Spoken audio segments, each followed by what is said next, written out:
So Jacki, explain how your background is informing your efforts now at UM.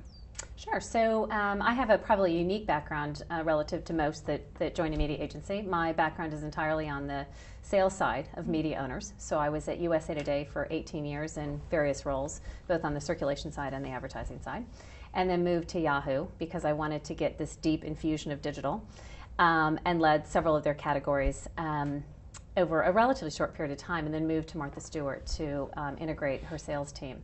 So always on the sales side, always representing the revenue side of the business, and always calling on agencies and clients. And so why do you think that that experience is really helping you with what you're doing now? So I would say that having called on agencies my entire career, I had felt like agencies in many ways were a barrier to progress for clients, which sounds like a huge indictment on agencies. It's not meant to be that, although I will say that having represented what I think are some of the best brands and having capability that wasn't consistently tapped into by agencies. And so being on this side, I really feel like the ability to drive a different level of partnership with media organizations is one of the things I bring to the table. I also think that media agencies and agencies in general are always selling their capabilities. They're always selling the talent and the differentiation that they have. And having growing up, having sold, it's not that different of a skill. You're just selling something, a capability, instead of a product and an audience. So what do you think needs to be the primary role of media agencies these days? There's several. I think the primary role is to ensure that the media investment that the client has is maximized to deliver increased sales, improved return, share, growth. It has to be the validation of that investment. That's job number one. Underneath that, there's a lot of things that support that, but that's the primary role of a media agency from my perspective. In this era of digital explosion and content strategies as ways of reaching consumers and whatnot, how is all that changing the business that you're doing? Yeah, it's changing. You mentioned content. That is one of the, I'd say there's several key components to delivering on this return that I speak of.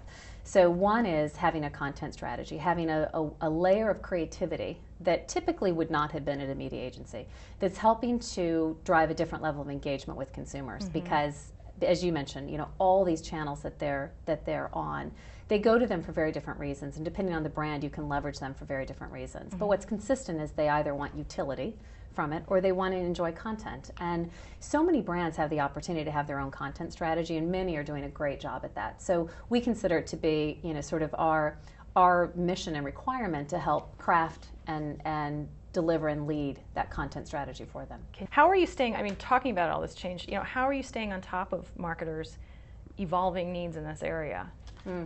I think there's several things you do. As an agency, you're inside the halls of many different clients every day, or at least some of your employees are. So we have to have ways in which to bring that back and share best practices. So that's a muscle that we're always trying to hone inside the agency to share that across the account groups. The second is we have teams that really focus on changing consumer behavior, and we have at IPG we have a media lab. Actually, it opens. We have it in LA now. We have a second opening in New York in September, and that is designed to look at consumer behavior and tracking that, and then aligning that with the new technology or new capabilities that are coming out in order to take advantage of that behavior, help stimulate it. So we bring our clients there and we help them begin to sort of test and learn. And some of it might not come to fruition, but you want to be on the cutting edge, at least to some degree, so that you're always experimenting. And we recommend that every client have some form of an innovation effort that pushes them to go far beyond what might be capable today. But making sure that we're always thinking that way so that there's not a surprise. You have voiced your position, which is that media owners need to be willing to be compensated for ad performance.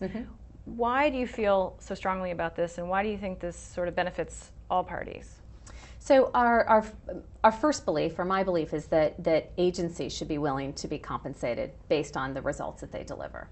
So that is something we've been advocating with our clients, that to the degree that they are willing, we are certainly willing to reduce our base fees and be tied more to the performance that we're willing to drive. Now, in exchange for that risk, we expect higher reward when we over-deliver on that. With that comes the ask of media owners if they have the same willingness to do that. And those that have a strong confidence in their audience and believes in the level of partnership and co-creation that we can do, have an openness to that. Most have not fully stepped forward, but they are willing to put more skin in the game than they have in the past. And typically what we'll see is that they will do it in the form of media credits. So until we get to the results we want, they will add additional paging or additional impressions to the schedule. But it's still pretty nascent that they would be willing to do that. Meredith most recently made a move to do that, and I know Time Inc. has done some of that. But it's a relatively new concept for them. As clients' needs evolve in terms of, and interests evolve as far as the kind of media that they're interested in buying, how is that changing your business? So, historically, I would say the tent poles of any plan would have been print and TV. Sure. And then obviously as digital has become so much more important in consumers' lives, it's much more important in our advertisers' budgets. I would say that the mix of that, though, is customized for the client. So we have lots of proprietary tools that help us understand their consumer target and understand how the role that media plays in their lives. And so we're always working to find the optimal mix to that. Right. And using our tools to determine what should that be as we walk into the marketplace, but then optimizing as close to real time as we can based on, again, what we're seeing work. So the mix is different for every client depending on what they're trying to accomplish. But I would say, as a general statement, everybody's interested in investing more in digital simply because people's lives are now mediated through digital. At the same time, TV continues to be a place where, the amount of time continues to grow with media. So it's not like they're trading off their TV time for digital. They're just spending more time with media. And in addition to that, I find print to still be a wonderful medium. And I know that collectively that industry has taken somewhat of a beating. But, somebody who's still reading a daily newspaper is still very relevant and very focused on those ads and tends to be more affluent than the general population. And when you look at, people who have a favorite magazine, people won't give up that 45 minutes that they enjoy with their people every week. There's some that are just that attached to a brand.